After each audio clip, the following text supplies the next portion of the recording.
আসসালামু আলাইকুম। Silent Arif channel থেকে আমি মোহাম্মদ মিজানুর রহমান আরিফ। তো আসলে এটা যদিও একটা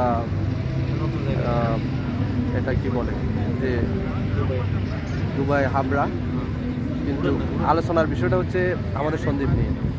সন্দ্বীপের যে আগের যে মেহমানদারিগুলো আর বর্তমান মেহমানদারির মধ্যে পার্থক্যটা কী, এ বিষয় নিয়ে আমরা আলোচনা করি। আর এই বিষয়ে এখন কথা বলবেন আমার প্রিয় বন্ধু মঞ্জুর হোসাইন এবং বিশিষ্ট ব্যবসায়ী দুবাইতে।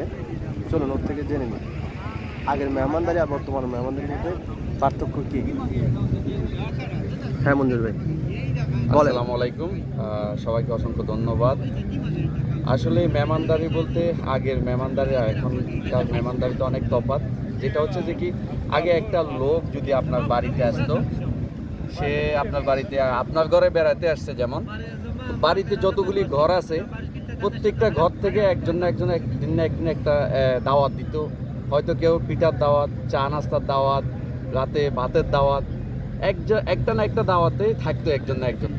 তো আসলে বর্তমান যে প্রেক্ষাপট বা যোগ, এটাতে আসলে এটা ফুটে ওঠে না, এখন আর দেখা যায় না ওই সময়গুলি, ওই স্মৃতিচারণগুলি আমরা আসলে এখন আমাদের ছোটোবেলার সেই দেখাগুলি আমরা এখন অনুভব করতেছি, যে অনুভবে আসলে আগের মতো কোনো কিছু দেখা যাচ্ছে না। যেমন বর্তমানে যদি কেউ বেড়াতে আসে, ওটা তার ঘরের ভিতরেই সীমাবদ্ধ থাকে। বাইরের ঘরগুলিতে আর তেমন আগের মতো ডাকাডাকি হচ্ছে না, বা কেউ ডাকে না কেউ কাউকে।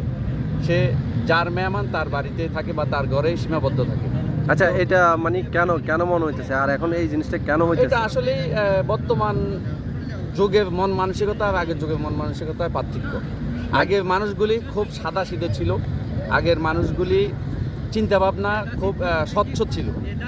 এখনকার লোকগুলি হচ্ছে যে কি, শুধু নিজের চিন্তাভাবনা করে, অন্যের কি আসে, অন্যের কি হয়, অন্যের কি হবে, সেটা নিয়ে কারো মাথা ব্যথা নাই।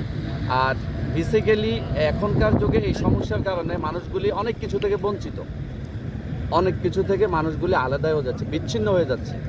আপনি দেখেন, আপনার বাড়িতে যদি 10টা ঘর থাকে, আপনার বাড়ির দরজা, ঘরের দরজা খোলা থাকবে না, পিছনের দরজা খোলা থাকবে, ঘরের মেইন দরজা খোলা থাকবে না। কেন থাকবে না?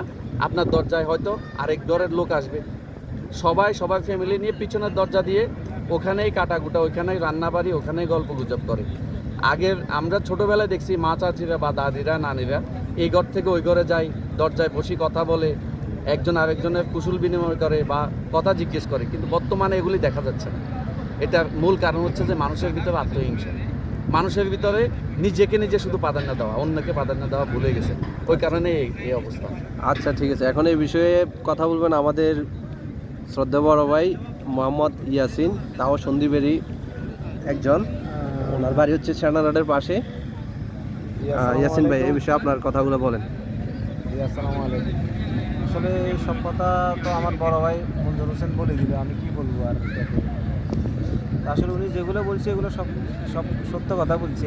বর্তমানে আসলে আমাদের যে প্রেক্ষাপট, এই প্রেক্ষাপটে আমরা অতিথির যে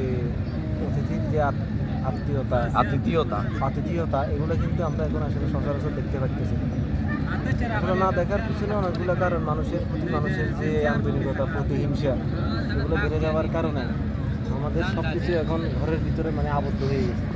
আমরা বাইরে কী হচ্ছে সেটা দেখি না, তারপরে মানুষের সুখ দুঃখ দেখার মতো ওরকম মন মানসিকতা আমাদের এখন আগের মতো কাজ করে না, আমরাও দেখি না। এগুলো নিজের ঘরের মধ্যে সব কিছু আসলে আমরা মাঝে মধ্যে আমাদের হারানো দিনের এই আতিথেয়তার এই জিনিসগুলো আসলে আমাদের মনে পড়ে যেহেতু পারিপার্শ্বিকতা পরিস্থিতির কারণে আমাদের এগুলো আমরা মাঝে মধ্যে অনুভব করি, যার কারণে আজকে আমরা একটু জাগিয়ে তোলার চেষ্টা করতেছি।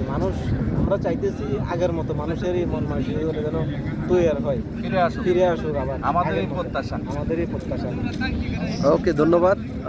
দর্শকবৃন্দ, আপনারা দেখতে থাকবেন আগামীতে ইনশাল্লাহ।